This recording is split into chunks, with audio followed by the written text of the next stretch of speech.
Hello, everybody. Dave Kincaid here with the Advanced Grant Writing course, the Grant Gazette, with Alberta Business Grants, of course. And we have a special we have a special guest on our show today, Mark Chapeskie. He's here with EHRC, Electricity Human Resources Canada. He's going to be talking to us. Mark, thanks for joining us today. Thank you for having me, David. Yeah, no, we're excited to learn about your organization, the electricity sector in general, obviously. Before we jump into that, I'm just going to take a moment. I have your biography here, and I think I'll just share it on the screen so anyone who's following along can just have a quick look at it. Just bear with me here for a moment.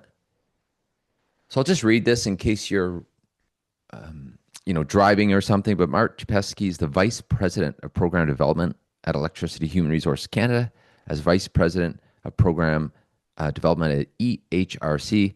Mark leverages over 2 decades of experience to drive workforce development in the electricity sector. Well, we have an expert on our hands. If he's got 2 decades in the electricity sector. His expertise in research and program management has been crucial in creating strategies that bridge the gap between regulated and unregulated occupation, enhancing workforce mobility and adaptability. I'm just going to read one more paragraph here. You can follow along on the screen. If you want, I'll just make this so you can read the whole thing. I just want to read this next paragraph. At EHRC, Mark leads initiatives that attract and retain talent with a strong focus on diversity, equity, and inclusion. His leadership has been key in launching programs that support youth engagement, which we'll be talking about today, career transitions, and continuous learning. Mark's commitment to these values is evident in the success of initiatives that make the industry more accessible to underrepresented groups. And I'll stop there.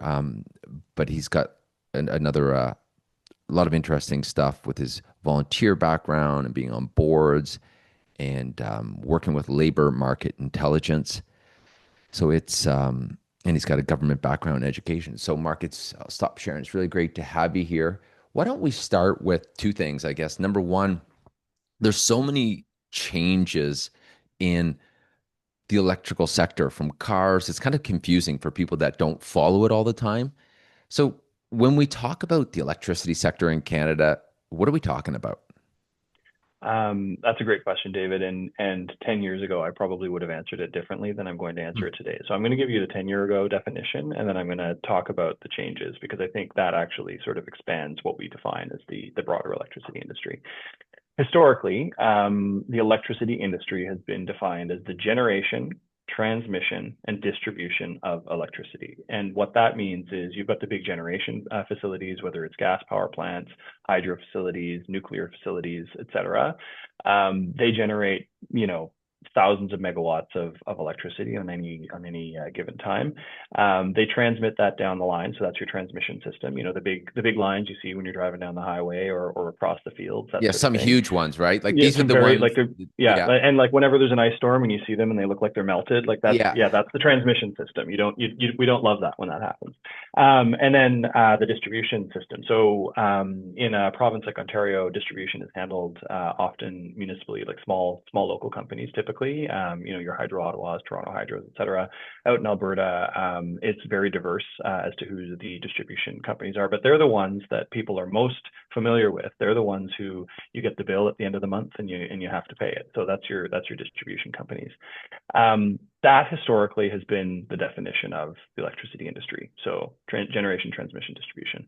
So if I made Mark just jump in there for a moment. So I think that's what most of us kind of remember. It's like you have a nuclear plant, you have a Yeah. coal fire plant, very Yeah. political kind of entities too, right? Well, governments have risen and fallen on their electricity policy. Right. It is to your point a very very political industry, or has historically been.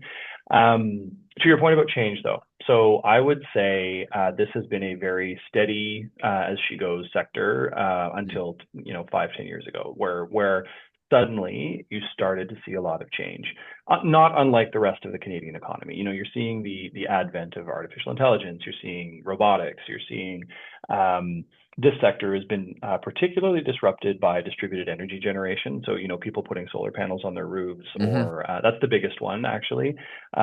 People putting, the big batteries in their basements, and storing their own power. Even the advent, you brought up electric vehicles, the advent of electric vehicles and people plugging into their homes. All of that is having a disproportionate impact on the sector. The single biggest one has been the advent of two-way power flow. So that is the ability of a homeowner to sell their power back to their local utility through like a microfit program or something Yeah. of that nature. Our system was never designed to handle two-way power. Not in the early days. It was always one Mm. way. You start centrally and you distribute. That's sort of you Yes. transmit and distribute. So the companies that have been most impacted by two-way power flow have actually been the distribution companies. They're the ones who are handling, David sells solar from his rooftop because he doesn't need it all during the day. I maybe store in my basement and then sell it off at peak power because that's I get a better rate because I'm in Ontario during the high price time, or whatever it happens to be. And then you have new power demands on the sector that never were before. So transportation historically has not been a drain on the electricity system. As more and more people have adopted electric vehicles, you're starting to see more and more demand on the electricity system. And then how do we handle that demand? Historically, anytime you plug something in at home, you expect the power to just power it up. The challenge, so I'm just going to give you like a hypothetical scenario. Let's say you, me, Marani, works in my office, and three other people all live on the same street. We all work 9 to 5. We get home at 5:30, and we all plug our cars in at the same time. Most jurisdictions in Canada cannot handle that power demand at the same time because EVs are huge power sucks. Like they take a Mm. lot of power. If you plug all 5 of those in at the same time, unless your local utility has done some upgrades to your local transformers and system, you're going to blow that transformer on the corner of your street. And so there are ways to handle that. You don't necessarily have to say, don't plug your car in. We have software now that can handle this potentially at Mm. the distribution layer. But anyway, all of this is creating new jobs, new demand for electricity, new ways to manage electricity. And so the sector, what we have traditionally defined as generation, transmission, distribution, has expanded because what people are doing inside of their houses is having a direct impact on the system.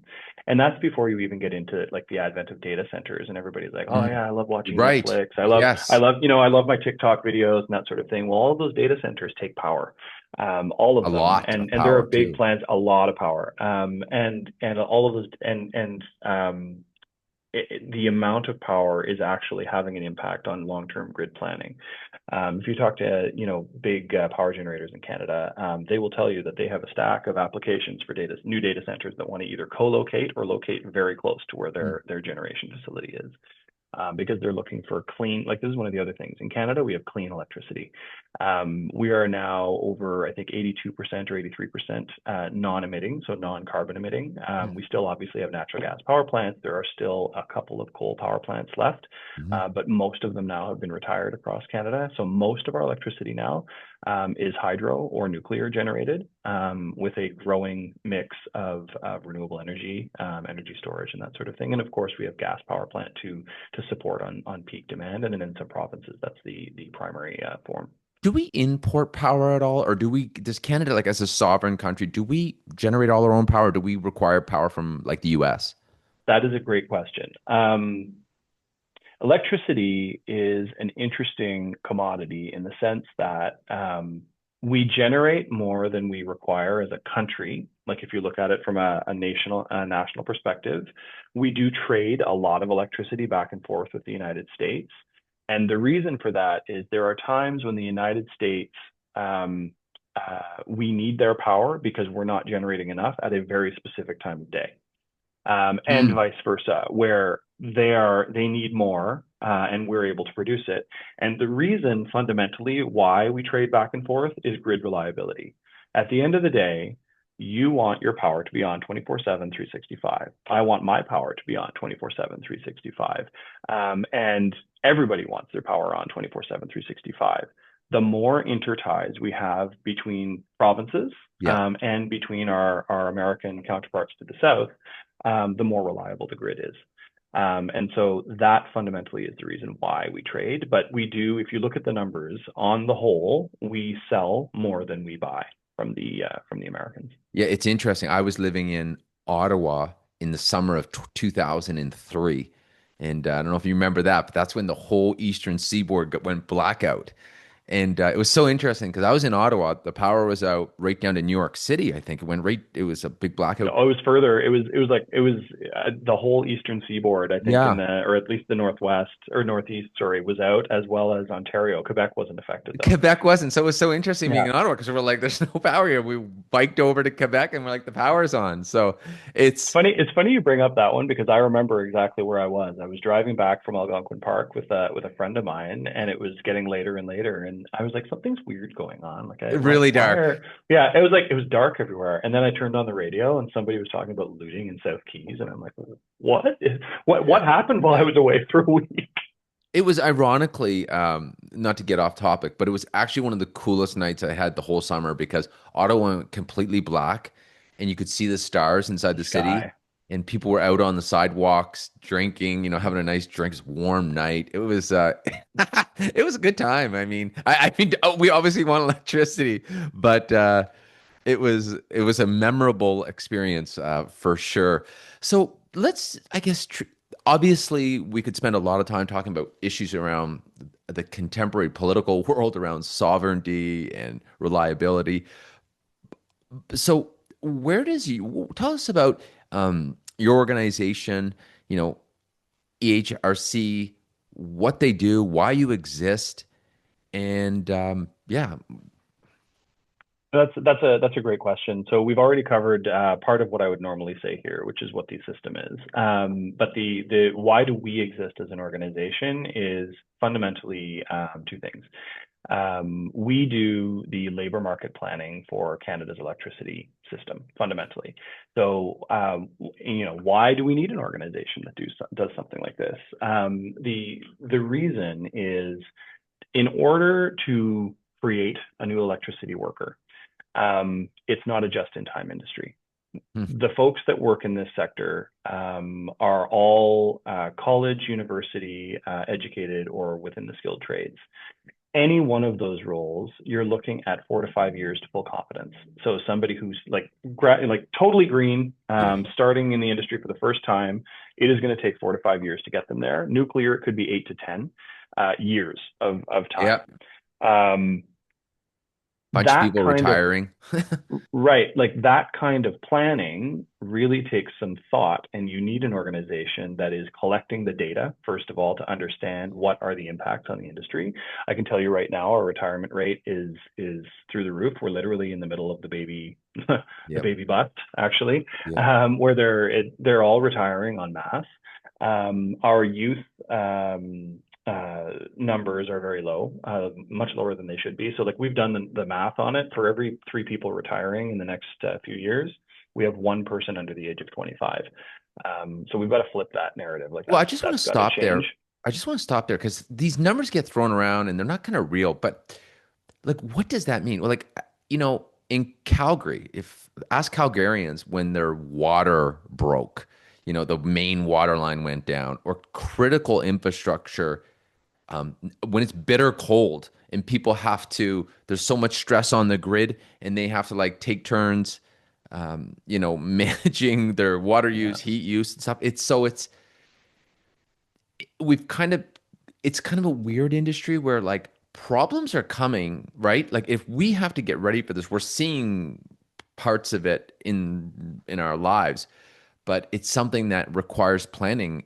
Am I wrong in thinking that? Like I think so. It's like it's a very No, I'm. important issue. It's one of the things that some folks in the industry will say, maybe tongue in cheek. It's that the type of planning that occurs at like in the boardrooms and the executive offices is it's 10 to 20 to 30 years.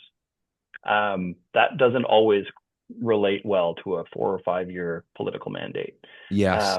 But they're making the types of investment decisions that will fundamentally be the electricity system in 10 to 20 to 30 years because the infrastructure that building lasts. It does also need to be operated and maintained, of course, over that Yeah. the interim period. But that kind of planning and then the associated labor market planning to meet that sort of need requires deep thought. It's not the kind of thing where you just say, "Oh, we're gonna do a new project tomorrow." Like that's not how this works. Like these systems take time and thinking and lots of forecasting to ensure that we meet our long-term needs. Some of the big things that are underlying the long-term forecasts, of course, are population growth. Now we've seen a bit of a dip in the last year with immigration numbers being reduced significantly through federal caps. But population growth has been Canada's sort of it's been our competitive advantage, honestly, our ability to integrate newcomers and that sort of thing. And then, of course, electrification. So people putting heat pumps in their homes, people electrifying their cars, and then, of course, data centers. And those are all new demands on the grid that we didn't have before that planners, system planners have to think about, and then workforce planners have to work through.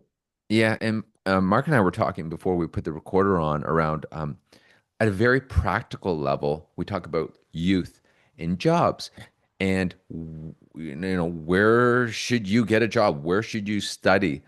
And one of the things that I find really interesting about today's topic, and one of the reasons why I was so excited to speak with you is, for someone 17, 18, they're deciding on a career and what should they do, and it's so expensive, both housing and university, where, you know, to have the knowledge, say, hey, look, this is going to be a sector. It's really cool. There's lots of different things changing, whether it's tech or, you name it. It's an opportunity for you to learn about it. So with that, I thought I would set this stage up. I know you've got a presentation because we've got youth watching that might want to have a job someday. We have parents of youth trying to say, hey, I want to help my child get a job. And we have entrepreneurs watching. But I just want to show a video here. It's like a minute and a half of a news article that just came out. Just talk about how serious this problem is, and we have to solve. Mark, do you mind if I just watch? No, Just show absolutely. this? Go for it. I Yeah. just want to show this, and then Mark's going to take over and give a presentation. But this is going to set the stage. So we're recording this when you're watching this. It's August 2025. The July statistics just came out on unemployment, and I just want you to watch this, and particularly at the end of this video, watch what they say about youth, and then Mark will let you take it over. Last month, Albertans were prospering with a massive decrease in unemployment, but July's numbers tell a different tale.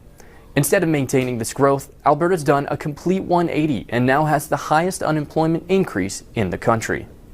What's interesting about, if you look across those areas, the geographic spread is, in the July report, is more in Western Canada. It's in Alberta and Saskatchewan. The monthly report from Stats Canada shows unemployment shot up 1% from June, meaning 17,000 jobs were lost, bringing the rate for the province up to almost 8%, a very drastic difference from the 30,000 job increase seen last month. The sectors hardest hit include construction and agriculture. What's particularly interesting, I think, about agriculture and construction is it's not necessarily that positions are being lost, it's that employers are having some trouble filling those positions. According to ATB, tariffs have played a big role in last month's jump in unemployment.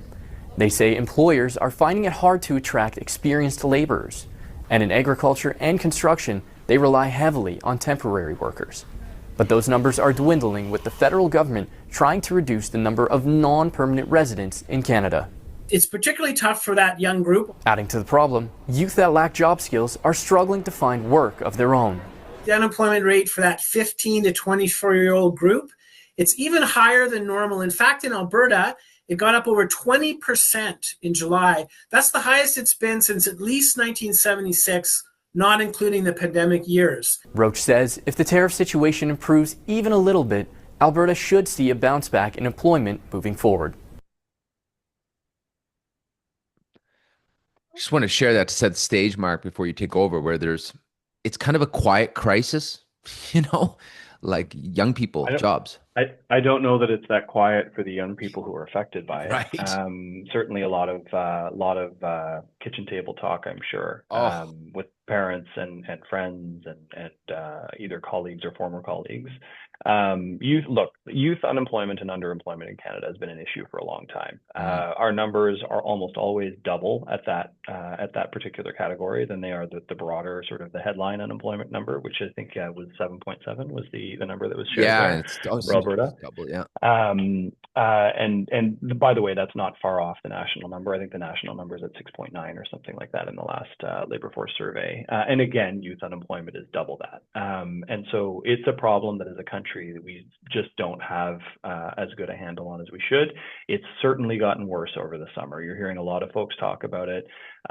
We speak as an organization with a lot of the cooperative education, work integrated learning faculties across Canada and in the university and college system, and they're all saying that they're struggling to get students into positions that historically was not the same issue. I suspect, and I'm probably not the only one, that a lot of it has to do with just broader economic uncertainty with tariffs and all that's going on there. Not to say that we shouldn't be trying to tackle this. So at the end of the day, there are programs out there that are looking to tackle youth and underemployment. And underemployment, by the way, is folks that are either not working enough hours to qualify as full time, or as what Statistics Canada would qualify as full time, or they're not working in what they train to do. That is also, Yeah. not the best. It's just not efficient for a G7 or global economy. And so we want to move them. Like, let's say you train to be an engineer and you're working, no shade on baristas, but you're working as a barista in a Yep. Starbucks. Like, that's not the ideal scenario for you as an electrical engineer. One benefit of the electricity industry is this is a sector that historically is largely sheltered from broader economic Yeah. downturns. And Keep the lights so on.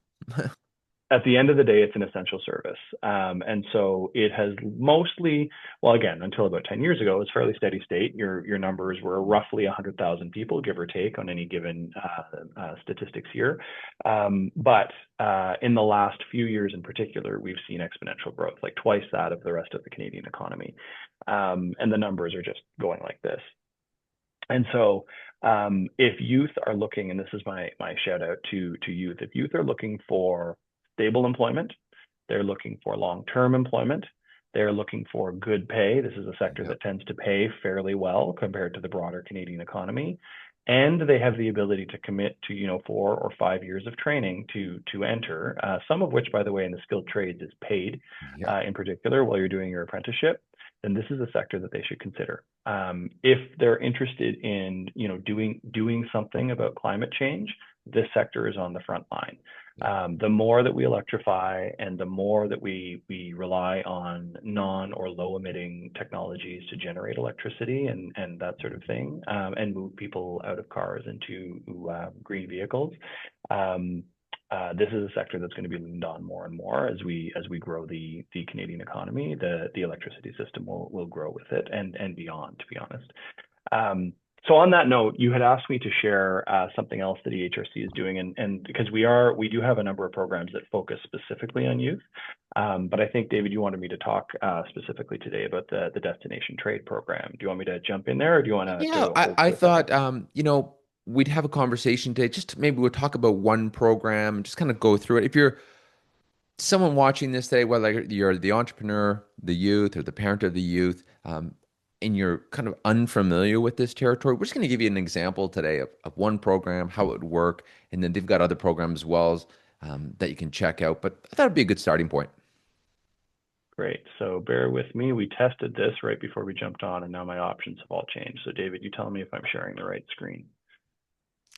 Yep, and it's perfect. Yep, it's nice and large. Perfect. Great. All right. So we're going to talk a little bit about destination trade. So EHRC obviously has been focusing on youth and specifically improving youth employment and then just youth attraction and retention into our industry for many years. It was part of our founding 20 years ago. In fact, this is our 20th anniversary coming up this October. So one of the things that we decided to really sort of hone in on is in Canada, we do have an issue of attraction and retention of apprentices right through to the journey person stage. So they get their red seal and they practice as a electrician, an industrial electrician, a power line technician, a boiler maker, a pipe fitter. Those are lots of different options. There's many more of the skilled trades and what they do in the electricity industry. The Destination Trade Program is focused really on the retention of apprentices in our industry. So the goal here is to try and ensure that we hold on to those apprentices and we get them to complete their journey person status. And so I'm going to talk a little bit about that program specifically today. We'll do a bit of an overview, talk about some of the eligibility requirements, both for apprentices and for employers to apply, how to apply, a little bit of some of the frequently asked questions that we often get. And then we'll talk a little bit about some of the other sub-projects that are associated with the project and some of the other initiatives that are associated with it. So with that, I'll jump right in. Looks great. So from a program overview perspective, any employer that applies would be eligible to receive up to $5,000 in financial incentives per apprentice hired. And so, I think I can't remember the total number, but there is a cap on the total number of apprentices that any given employer would be able to hire for. But I'll share some contact details at the end of this for folks to check in if they're interested in that, going beyond what would be potentially a cap. It is only available to small to mid-sized companies. I mean, nobody wants corporate welfare, so we don't need to be handing out big subsidies to large companies. But small to mid-sized companies classified as anybody with under 500 full-time employees at the time of application.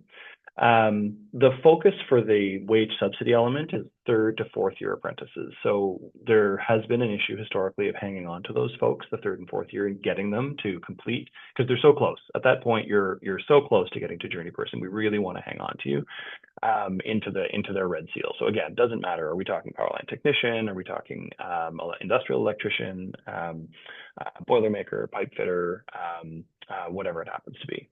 And the goal is to get them to the certificate of qualification. So they've got their red seal. And that red seal really is your ticket to work in our industry, but construction similar, mining, others are very similar when it comes to the skilled trades.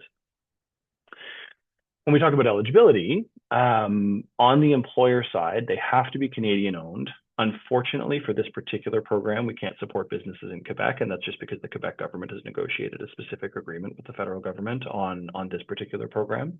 The Quebec government administers something separately through this fund. As mentioned earlier, generation, transmission, distribution of electricity, and then I often say, and supporting services. So the manufacturing of equipment, the R&D, the business development, the energy efficiency, renewable energy production, or independent power producer production, all of those sorts of things fit within. They have to be small to mid-sized companies. And here's the one, the work opportunity would not otherwise have been feasible without support funding from EHRC. So again, we're not looking to just hand out money. The goal here is I have a business. I want to keep this third year apprentice, but I just can't I can't bridge to the finish line. I can't hang on to them for whatever reason. That's the goal of the funding at the end of the day. On the apprentice side, they've got to be a third or fourth year in the red seal of interest. So typically in the construction, manufacturing, skilled trades, Canadian citizen, permanent resident, or person with refugee status.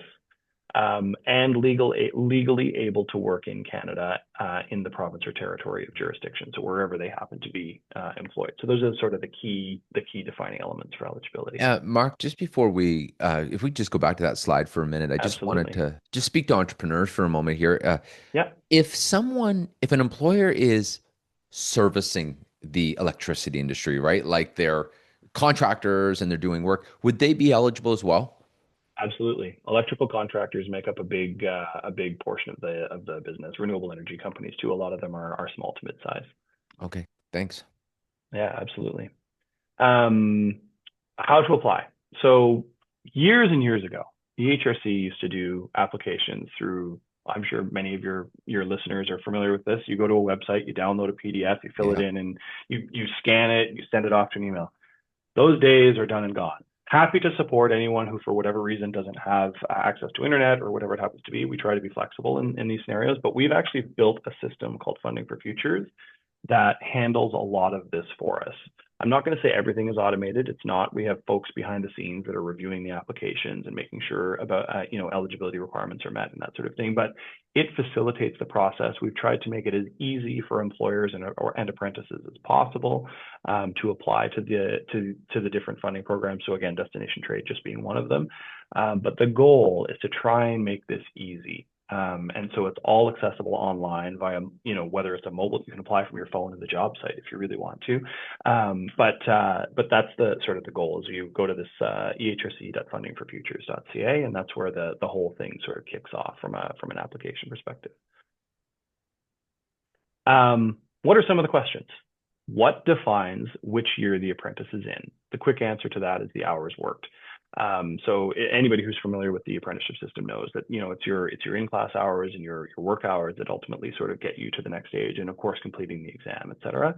But the hours work is our sort of definition that we're looking at for having achieved, gotten to the third year. One question we've had a few times, and it's just worth mentioning, is I have a second-year apprentice who will become a third year later this year. Can I apply for the program? Similar to above, once they've achieved their hours worked, they can become a third year, basically. We try not to double fund for placement. So this is something that the next question covers is, I've got funding for my third year apprentice. Can I apply again for my fourth year? And really, this is about creating opportunity for as many folks as possible. And so we don't typically approve those types of placements for funding where it's, you've already had funding through this program and now you're looking again. And then another question, we are keeping our apprentice permanently. What should I put for an end date? That's just great news for us because that's a success story as far as I'm concerned. It means that the funding is going to work, or it has worked, and you're going to hang on to them. From our perspective, just from a legal sort of, we're covering our bases. We don't go more than a year on a given contract. That doesn't mean that an employer has to change their contract with their apprentice. That is completely separate. Our contract is strictly associated with the funding of the role, and then we track that placement over the duration of that contract term as well. And then the last thing I would say, what's the definition of would not otherwise have been feasible without funding support? Because that always comes up. We can define it in a multitude of ways. By applying to destination trade, basically you're acknowledging that the funding is necessary to support the hiring and retention of your apprentice. And usually what the team does is they work through the employers directly to figure out if that's the case for them. I would say that most of the time this is met because employers know it's like, okay, well, my cash flow is either going to allow or not allow me to retain this third or fourth year apprentice. And if I may add in there, Mark, you probably would like to hear some success stories from employers, right? And they should feel comfortable reaching out to you. Am I right in that? Absolutely. So as I mentioned earlier about the system, so the application process is pretty quick. I think an employer could probably fill it in a few minutes, usually. Like, again, assuming they have the information they need, you need the contact information of your apprentice, for example. Typically, employers know how many people they have working for them or what their financial situation is, for example, at the application stage. The system will then automatically generate an email with an application form to the apprentice to fill in. The apprentice fills in their piece, and then our team reviews it. And assuming we have a complete package, they should have an answer of yay or nay, like sort of yes or no on funding within 5 days. Again, assuming it's a complete package. Sometimes maybe something's missing or requires clarification, but again, within 5 days, you will hear from us on next steps for the whole funding thing. We do typically require a learning plan as part of the application package. I know you and I discussed that earlier, David, but we walk folks through it. Like typically a learning plan is like, what's the objective here? Like, what do you want your apprentice to learn at the end of the day? And what are they going to take away from this? But we walk through like, what are the specific questions for that? To your point about success stories, we always love receiving success stories by email, but the placements themselves, again, built into the application system, we actually collect that as part of the application, or sorry, the management of the placement process. So at the end, both the apprentice and the employer will get like a little survey that says, hey, How was this for you? Like, how did it go? Did you have a good time? I mean, I don't think that's one of the actual questions, but Yeah, but you get the idea basically. Like, did it work out well? Did you learn what you were expecting to learn?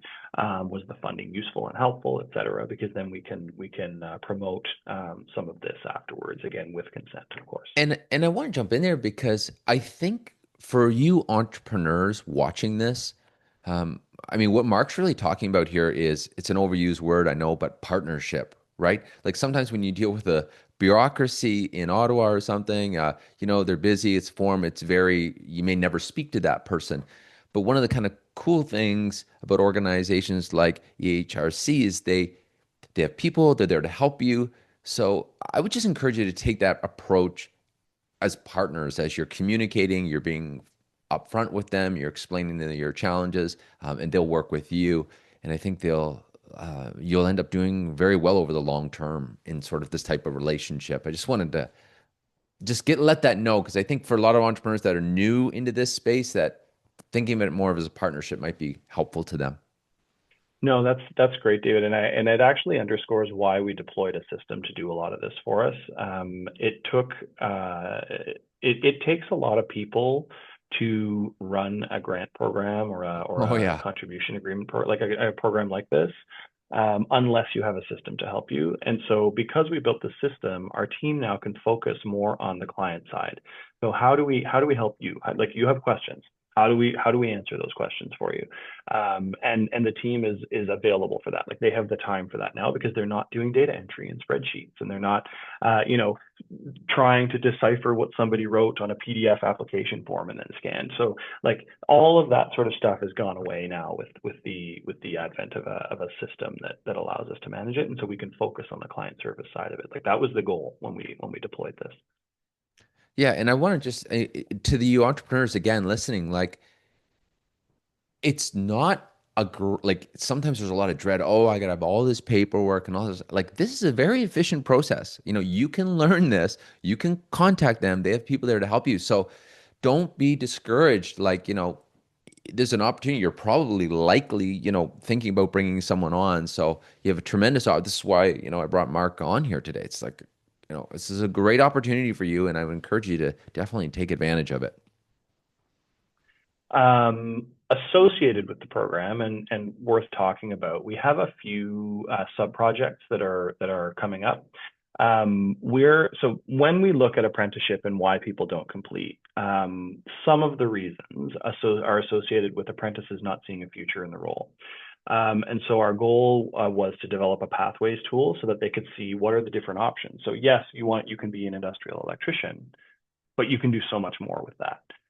You could become the owner of your own business. You could go work for a utility somewhere. You could go work for another electrical contractor. You could be the operations officer somewhere. Like, there are a whole host of things that you can do once you've achieved your ticket. But a lot of people aren't familiar with what that could look like. And so our goal through the pathways tool that we're developing, it's going to be an online thing, will be to show what that pathway could be and what your potential is, not just through the apprenticeship, because again, sometimes that can be a bit tricky too, depending on where you are. Like, do I go to my local union training hall?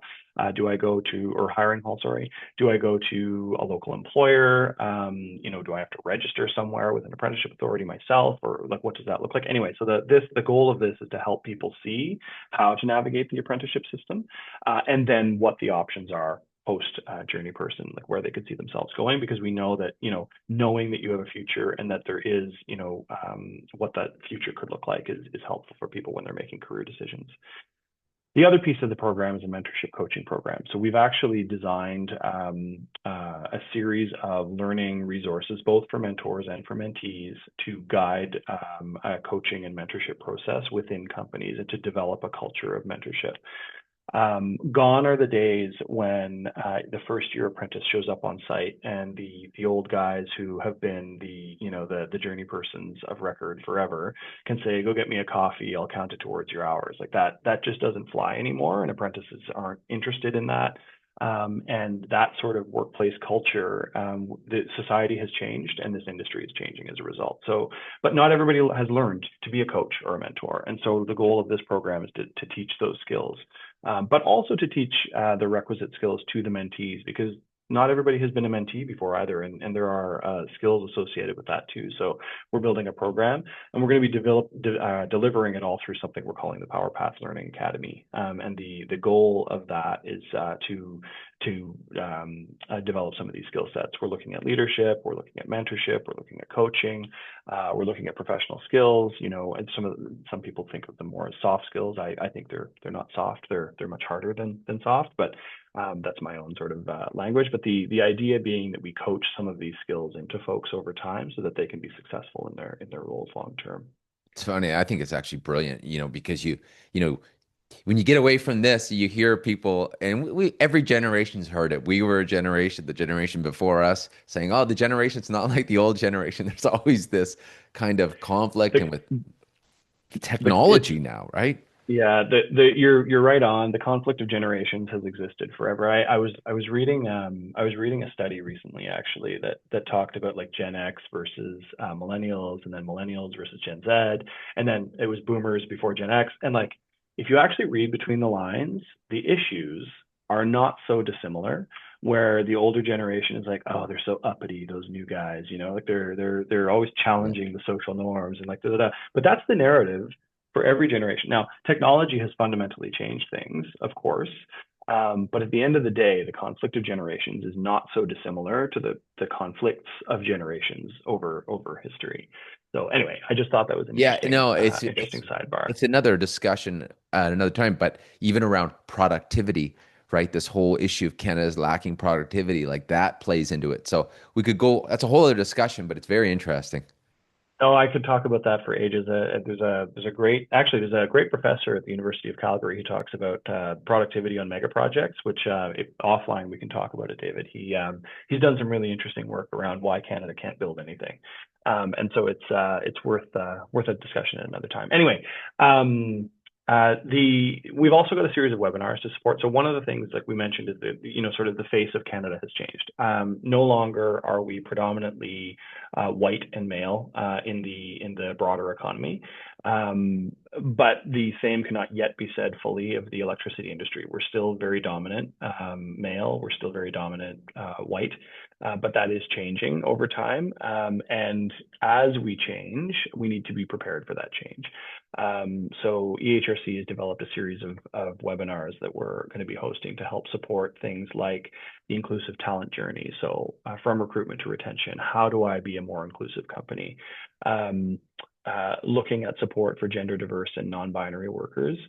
What does that look like in my company? Because sometimes we're just not having these conversations because we're afraid to talk about things that we don't know about. And so this is a way to sort of be in a safe space and learn. And then wired for safety, building trust where the stakes are high. So what does that look like for my company when, at the end of the day, I have to deliver for a client?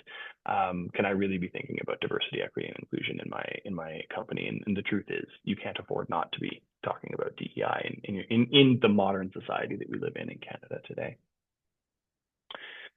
Just some additional support. So I mentioned mentorship. We have a platform totally free for anybody who registers. We're always looking for new mentors. So if anybody's interested in being a mentor, there are tools in there to help you become a better mentor, but also it's about connecting with potential mentees. So I'm not supposed to say it's like a dating site, not, but it does connect mentors with mentees. You don't swipe left or right. But you do get to scan through the different people who might be a good match for you. So feel free to check it out. It's a great system, and it really does facilitate the connection between mentors and mentees, and also support them in being good mentors and mentees. We have a job board.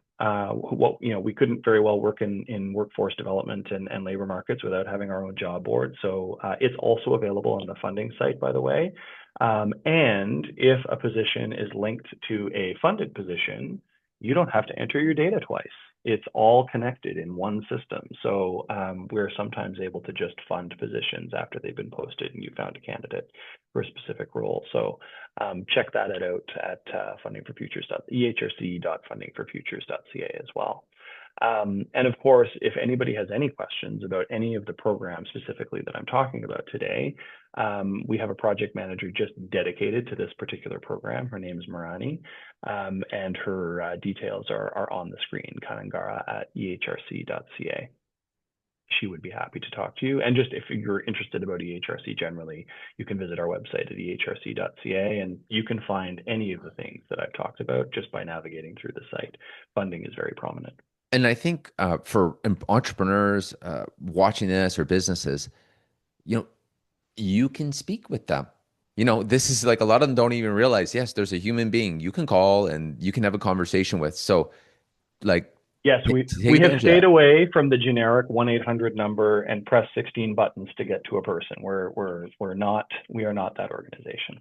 Yeah. And I think, just on this topic to entrepreneurs, like if there's mistakes, if there's challenges, you can work through these, like it's not like you hit a button and you don't hit the right button and there's a mistake, like you can call and build a relationship. So um, I do have a question around, this idea of line of sight for some entrepreneurs because they're new, they reach out to you, then there's an employee and there's like this new employee and the employee now may have a relationship because they're going to get an email from your organization.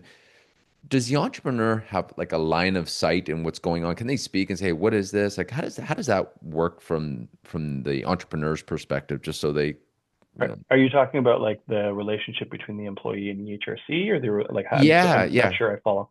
Well, Okay, so yeah, so okay, there are best to frame this. So the employee employer relationship really is between the entrepreneur and the employee. mhm, EHRC is only acting as a third party funder, and our primary relationship is really with the employer, not with the employee. gotcha. And so, like, we of course are collecting certain information from the employee. We may contact them for very specific things. So, like, yes, I need them to fill in their piece of the application form because only they know things like their birth date and their citizenship and all of those sorts of things. And really, I don't want an employer giving that to me because there's the whole confidentiality privacy Yes. thing. Like, that needs to be voluntary from the employee. And we do track some voluntary data, like, are you from a Black and racialized community in Yeah. Canada? Or do you identify as Indigenous? What's your gender? Like, those are sorts of things. And again, it's voluntary. Most of the time, people choose to disclose it to us, but they may not do that if the employer gets access to that. So that's a situation where that information is kept by us and not shared with the employer. Yeah. So that's one example.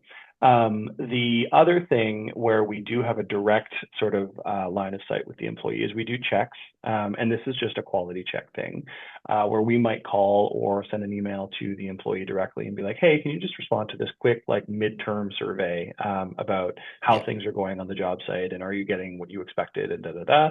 And then we do the same thing at the end of the placement where they get a survey saying, how did it go?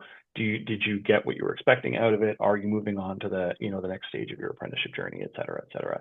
So that largely is the limit of our engagement directly with the employee. Otherwise, really what we're doing is supporting the entrepreneur in getting what they need. We do And some of those checks with the entrepreneurs too, by the way, where it's like, hey, how's it going?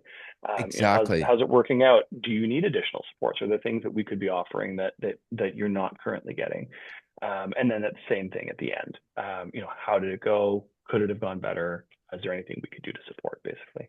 And I just wanted to say now, this is where this learning plan, which can be done together, is so important, right? Because you're basically saying, okay, this is the journey that we would like to go on. We're going to hire you. We're going to give you some experiences. This is what success looks like. You have a criteria that honestly you could do in just a little bit of planning up front, which would be great for the business, great for all parties involved. And then you have a criteria to base success on, right? Essentially. And The it's end. at the end. So I think, look, it's taxpayer money at the end of the day, right? Like this is so there has to be accountability to the taxpayer that they are getting a return, and you want that entrepreneur that I'm speaking to right now. Like you wouldn't want taxpayer money going somewhere where there wasn't value for taxpayer money. You wouldn't want that. So what I'm trying to say, why these programs are so great, is you can build a relationship, ask questions, understand what's going on, have some intentionality around your planning. Let understand what the employer is doing and what EHRC RC is doing. Deliver a good program, get some funding for it, and grow your business. Like for a couple hours work, right? Like, and then so it's to me, and I've seen this, Mark, having been in this industry for 13 years, what some employers doing right now, they're already doing this. They're already great. They're hiring, they're giving someone a chance, they're doing all this, and they're not getting any financial incentives or relations or access to those other resources. So why I'm having you on here today is say, look, this is here, these resources, a job board, take advantage of it, reach out, build a relationship. And I think they'd be crazy not to. Frankly, they'd be absolutely crazy not to. So, Mark, I think that really summarizes a lot of what we wanted to talk about today. We've been, almost an hour now, I guess 50 minutes or so. But is there anything else that you want to add before we sort of sign off as kind of parting words? No, I think the only thing I would say is destination trade is just one of many programs that EHRC administers. Like we've got funding for other things like students that are currently studying in post-secondary, or folks that have graduated but maybe haven't started their first placement. Like we've got a whole host of resources for things like succession planning, coaching, mentorship. I've mentioned a little bit. We've done things specific to inclusion of folks across different demographic groups. I mentioned the webinars, but we have a whole host of toolkits for things like that. If you're looking at innovative programming in your sort of workforce plan and you're just starting out, like definitely give our website a look, because we've probably been working on this, or we've probably been thinking about it. We're doing a whole body of work on artificial intelligence right now and the impact on the workforce and what that's going to look like. So stay tuned for that. All that to say, if you're interested in what's happening in the workforce in Canada, definitely check out ehrc.ca. And some of the programs are open, like this destination trade. It's open right now. Will it be open for Another couple of years at least? Another couple of years. So it's open. And just a couple of final words, I guess, for the different audiences listening. We'll start with entrepreneurs, then we'll go to parents, and then we'll end with youth. Entrepreneurs, as I just kind of said a minute ago, and I've worked with so many of you, is reach out to them, like read their guidelines first. And even if their guidelines are like, oh, I'm not sure if we fit, we're an eligible employer, speak to them, send an email, say, explain to you how you're connected to the electricity industry. He's mentioned today that it's changing, like it's constantly evolving. So who knows, maybe what you're working on when you watch this video doesn't even exist yet. You're doing something in technology that's going to help monitor flows of electricity usage at certain times, and you're doing that. Reach out. The second group, Mark, do you have anything final parting words for entrepreneurs that you want to add to that? No, I would just say that, 10 years ago, I didn't have a lot of debates in the office about whether or not a company was eligible. I can tell you on a weekly basis now, we get some really interesting applications from companies that are very different, but doing very cool things. Yes. And I would say 9 times out of 10, they get approved just because there is a relationship to the industry. Yeah. Now, parents, look, your youth might be, if your youth is like me when I was a youth, might not be watching this video right now, but there is an opportunity here. Look, we just saw a video earlier today where 1 in 5 youth, so there's probably tears going on in your household, there's probably concerns and dread. Well, the government has these programs and work with these awesome partners like we looked at today to help, to help those youth get in there and get to launch successfully. So I would just encourage you, share these resources with your children, and I say parents, it could be, youth leaders, guardians, all kinds of things, right?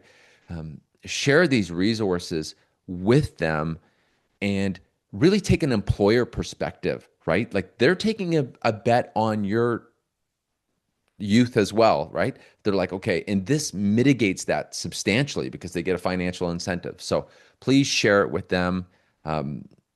Mark, anything you want to add to these people around? No, the only thing I would say is we've done some research on sort of the Gen Z demographic, millennials too, but and one of the things that appeals to them is like climate change. So this is a sector that's on the front line of Yeah. climate change. Talk to them about that, as in like a solution to it. And the other thing I would say is if you're looking for job stability for your young person, you're looking for good pay for your young person, Yeah. good benefits, this is an industry that still offers that. And there aren't a lot of sectors of the economy that can say that more broadly and for without too much without too much risk. So all of those things are good things. Yes, there's a timeline for training. It takes time, but what an opportunity over a lifetime. Yeah, and I think that ends with youth, and I'll leave the final word with you. But if you're this person watching this and you're wondering what to do with your life, like look here, look, there's funding here. It's going to help you get your education. It's going to lower your costs. You're going to be able to get experience. It's an emerging sector. So I would just say there might not be a guidance counselor that even knows this program exists, right? This is like no one told you about this, but that's why we're doing this. We're doing this to help you get your career rolling. So you too can reach out and study this, and I encourage it. And Mark, I'll leave the last word with you today. This has been an excellent talk, and I really appreciate it. But I'll leave the last word with you.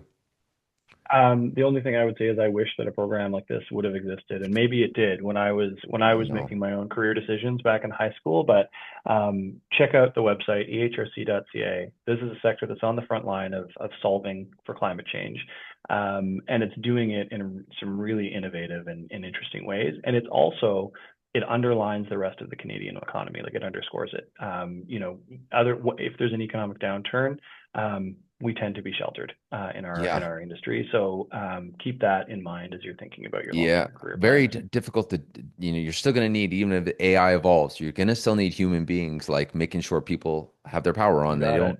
don't, so it's great. Mark, this has been excellent. Thank you very much for today. And I hope you have a great rest of your summer. Great. Thanks so much, David.